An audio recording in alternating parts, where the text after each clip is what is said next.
माँ बाप ने चुपके से वृद्धाश्रम जाने का सामान पैक कर लिया, क्योंकि उन्हें लगा बेटा बहू उन्हें बोझ समझते हैं।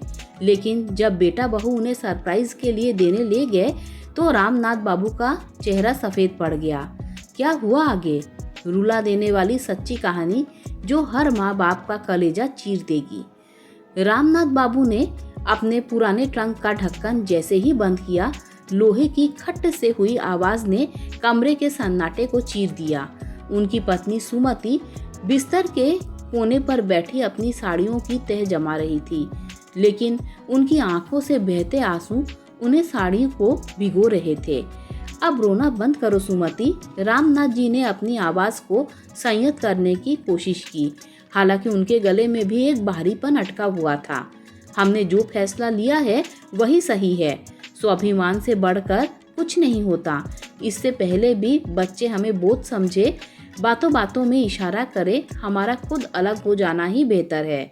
सुमति ने पल्लू से नाक पोंछी। लेकिन क्या एक बार विवान बेटा और काव्या बहू से बात नहीं करनी चाहिए? अभी तो उनकी शादी को सिर्फ 6 महीने हुए हैं। उन्होंने तो कभी हमसे ऊंची आवाज में बात तक नहीं की। बात आवाज की नहीं, एहसास की होती है सुमति, राजनाथ जी ने खिड़की से बाहर देखते हुए कहा। कल शाम जब मैं पार्क में बैठा था तो शर्मा जी बता रहे थे उनका बेटा भी बहुत अच्छा था, लेकिन शादी के साल भर बाद ही घर में कलेश शुरू हो गया, प्राइवेसी के नाम पर। शर्मा जी और उनकी पत्नी को आखिरकार वृद्धाश्रम जाना पड़ा। मैं नहीं चाहता कि मेरे बेटे के घर में मेरे कारण झगड़े हो। काव्या नई है, आधुनिक विचारों की है, हम पुराने लोग हैं, उनकी लाइफस्टाइल में फिट नहीं बैठते। रामनाथ जी ने के मन में यह डर पिछले कुछ हफ्तों से घर कर गया था। उन्होंने देखा था कि विवान और काव्या अक्सर अपने कमरे में फुसफुसाते थे। कई बार वे लोग बाहर डिनर पर जाते और रामनाथ जी व सुमति को घर पर ही छोड़कर जाते। हालांकि वे हमेशा उनके लिए खाना पैक करके ले आते। रामनाथ जी ने इसे दूरी का संकेत मान लिया था। उन्होंने शहर के बाहरी इलाके में स्थित संध्या छाया वृद्धाश्रम में बात कर ली थी। उनकी पेंशन इतनी थी कि वे वहां का खर्च उठा सकें। योजना यह थी कि कल सुबह जब बच्चे ऑफिस जाएंगे वे अपना सामान लेकर निकल जाएंगे और मेज पर एक चिट्ठी छोड़ देंगे। अगली सुबह नाश्ते की मेज पर अजीब सी खामोशी थी। काव्या बड़ी तत्परता से पराठे बना रही थी और विवान लैपटॉप पर कुछ देख रहा था। पापा माँ, विवान ने अचानक कहा, आज शाम को आप दोनों तैयार रहिएगा, हमें कहीं जाना है। रामनाथ जी का दिल धक्क से रह गया। क्या बेटे को उसके जाने की योजना पता चल गई है, या क्या बेटा खुद उन्हें कहीं छोड़ने वाला है? शर्मा जी की बातें उनकी दिमाग में गूंजने लगी। बेटे अक्सर तीर्थ यात्रा का बहाना बनाकर आश्रम छोड़ आते हैं। कहाँ जाना है बेटा? सुमति ने डरते हुए पूछा। सरप्राइज है माँ, काव्या ने किचन से मुस्कुराते हुए कहा। बस आप लोग अपना जरूरी सामान, दवाइयाँ वगैरह एक छोटे बैग में रख लीजिएगा, शायद 1-2 दिन वहाँ रुकना पड़े। रामनाथ जी ने सुमति की आंखों में देखा। दोनों को यकीन हो गया कि जिस चीज का उन्हें डर था वही घड़ी आ गई है। शायद विवान उन्हें आज ही छोड़ने जा रहा है। रामनाथ जी ने सोचा, चलो अच्छा ही है, हमें भागना नहीं पड़ेगा, बेटा खुद छोड़ आएगा तो उसे तसल्ली रहेगी। शाम हुई, विवान ने गाड़ी निकाली, काव्या आगे की सीट पर बैठ गई और रामनाथ जी और वह सुमति पीछे। गाड़ी शहर की चकाचौंध से दूर शांत इलाके की तरफ बढ़ रही थी। रामनाथ जी ने मुट्ठी भींच रखी थी।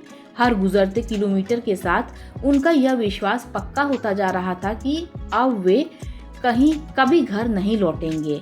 करीब 1 घंटे बाद गाड़ी एक नवनिर्मित सोसाइटी के गेट पर रुकी। यह ग्रीनवुड्स स्टेट था। आलीशान इमारतें, बड़ी पार्क और सुरक्षा गार्ड। यहाँ क्यों लाए हो? रामनाथ जी ने पूछा। वृद्धाश्रम तो शहर के दूसरे कोने पर है। विवान और काव्या ने एक दूसरे को देखा और मुस्कुराए, लेकिन कुछ बोले नहीं। गाड़ी एक ग्राउंड फ्लोर वाले फ्लैट के सामने रुकी। आइए, काव्या ने दरवाजा खोला। रामनाथ जी और सुमति भारी कदमों से गाड़ी से उतरे। विवान ने जेब से चाबी निकाली और फ्लैट का दरवाजा खोला। अंदर घुसते ही रामनाथ जी हैरान रह गए। यह कोई आश्रम नहीं था, यह एक बहुत ही सुंदर और आधुनिक फ्लैट था, लेकिन इसमें कुछ चीज़ें अजीब थी। दीवारों पर जगह जगह हैंडल्स सहारे के लिए लगे थे। फर्श पर ऐसी टाइल्स थी जो फिसलने वाली नहीं थी। फर्नीचरों के कोने नुकीले नहीं बल्कि गोल थे। यह घर किसका है? सुमति ने पूछा। काव्या उनके पास आई और उसने सुमति का हाथ पकड़ लिया। माँ जी, ये हमारा नया घर है, आपका, पापा जी का, विवान का और मेरा। रामनाथ जी समझ नहीं पाए, लेकिन हमारा पुराना घर तो ठीक था, और यह सब? विवान ने पिता के कंधे पर हाथ रखा। पापा, याद है पिछले महीने माँ बाथरूम में फिसलते फिसलते बची थी और आपको सीढ़ियाँ चढ़ने में घुटनों में तकलीफ होती थी। हमारा पुराना घर पहली मंजिल पर था और वहाँ लिफ्ट नहीं था। काव्या ने उसी दिन कह दिया था कि हमें घर बदलना होगा। काव्या ने बीच में बात जोड़ी। पापा जी, मैंने नोटिस किया था कि आप दोनों अपने ही घर में सिमट कर रह गए थे। आप डाइनिंग टेबल तक आने में कतराते थे क्योंकि बीच में कारपेट था, उसमें पैर फंसने का डर रहता था। इसीलिए हमने यह ग्राउंड फ्लोर का फ्लैट लिया है। और देखिए, काव्या उन्हें एक कमरे की तरफ ले गई। यह आपका कमरा है। कमरा बड़ा था और हवादार भी। सबसे खास बात यह थी कि उस कमरे में एक छोटा सा मंदिर भी बना हुआ था, बिल्कुल वैसा जैसा सुमति हमेशा चाहती थी। और खिड़की के पास 2 आराम कुर्सियां रखी हुई थी, जहां से सोसाइटी का पार्क साफ दिखता था। माँ जी, काव्या ने कहा, मैंने देखा था कि आपको सुबह की धूप में तुलसी जी को जल देना पसंद है, इसीलिए इस कमरे के साथ एक छोटी सी बैल्कनी भी है, जहां मैंने तुलसी का पौधा लगा दिया है।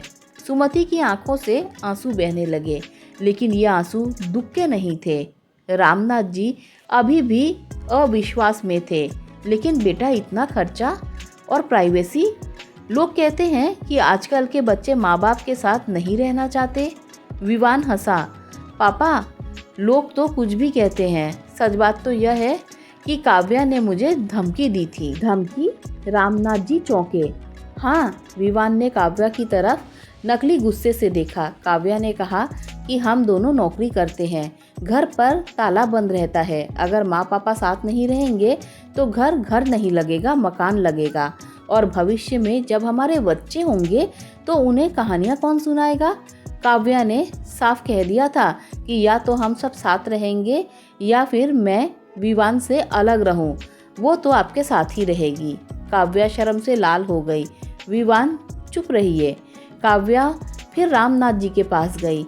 उसने उनके पुराने ट्रंक की चाबी, जो रामनाथ जी ने जेब में छुपा रखी थी, की तरफ इशारा किया। पापा जी, मुझे पता है आपने कल रात पैकिंग की थी। मैंने ट्रंक खुला देखा था और उसमें वो आश्रम का ब्रोशर भी देखा था जो आपने छिपा कर रखा था। रामनाथ जी का सिर शर्म से झुक गया। मुझे बहुत दुख हुआ पापा जी। काव्या की आवाज़ भर्रा गई। क्या मैं इतनी बुरी बहू हूँ कि आपको लगता है कि आपको घर से निकाल दूंगी, या आपको लगा कि आप हम पर बोझ हैं? काव्या ने रामनाथ जी के हाथों को अपने हाथों में ले लिया। पापा जी, आप बोझ नहीं, हमारी नींव हैं। और रही बात प्राइवेसी की, तो हाँ, हमें प्राइवेसी चाहिए, लेकिन आपसे नहीं, बल्कि आपके लिए। उस छोटे से घर में आप लोगों को अपनी जगह नहीं मिल पाती थी। यहाँ आपका अपना कमरा है, अपना टीवी है, अपना बगीचा है। आप अपनी मर्जी से सो सकते हैं, जाग सकते हैं। हम आपके जीवन में दखल नहीं देंगे, लेकिन शाम की चाय हम सब साथ पिएंगे। बस इतनी सी शर्त है। सुमति ने आगे बढ़कर काव्या को गले लगा लिया। मेरी बच्ची, तू बहू नहीं, साक्षात लक्ष्मी है। हम कितने नादान थे जो गैरों की बातों में आकर अपने ही बच्चों पर शक कर रहे थे। रामनाथ जी ने अपनी जेब से रुमाल निकाला और चश्मा साफ करने लगे ताकि अपने आंसू छिपा सके। उन्हें आज अपने शिक्षक होने पर गर्व नहीं था, बल्कि काव्या के संस्कारों पर गर्व हो रहा था। उन्होंने सोचा था कि वे बेघर होने जा रहे हैं, लेकिन असल में वे आज पहली बार सही मायनों में घर पहुंचे थे। विवान ने माहौल हल्का करने के लिए कहा, अरे अब रोना धोना बंद कीजिए। काव्या ने गृह प्रवेश के लिए गाजर का हलवा बनाया है। और पापा, इस सोसाइटी में एक सीनियर सिटीजन क्लब भी है। मैंने आपका नाम लिखवा दिया है। शाम को आप वहाँ अपनी राजनीति वाली बहस कर सकते हैं। मुझे बख्श दीजिएगा। सब हंस पड़े। रामनाथ जी ने उस नए घर की दीवारों को देखा। यह घर ईंट पत्थर का नहीं, समझदारी और प्रेम से बना था। उन्होंने मन ही मन सोचा कि अगर समाज में काव्या और विमान जैसे बच्चे हो तो वृद्धाश्रम शब्दकोश से मिट जाएगा। रात को जब सब अपने कमरों में सोने गए तो रामनाथ जी ने सुमति से कहा, सुमति, वो आश्रम वाला ब्रोशर कहाँ है? क्यों? सुमति ने पूछा। उसे फाड़कर फेंकना है, रामनाथ जी ने मुस्कुराते हुए कहा। और कल शर्मा जी को फोन करके बताना है कि प्राइवेसी घर तोड़ने के लिए नहीं, घर को जोड़ने के लिए भी इस्तेमाल की जा सकती है। बस नीयत साफ होनी चाहिए। बाहर चांदनी रात थी और अंदर एक परिवार सुकून की नींद सो रहा था, बिना किसी डर, बिना किसी शक के। दोस्तों, अगर आपको ये स्टोरी अच्छी लगी हो तो लाइक, शेयर, सब्सक्राइब कीजिए। Thanks for watching this video.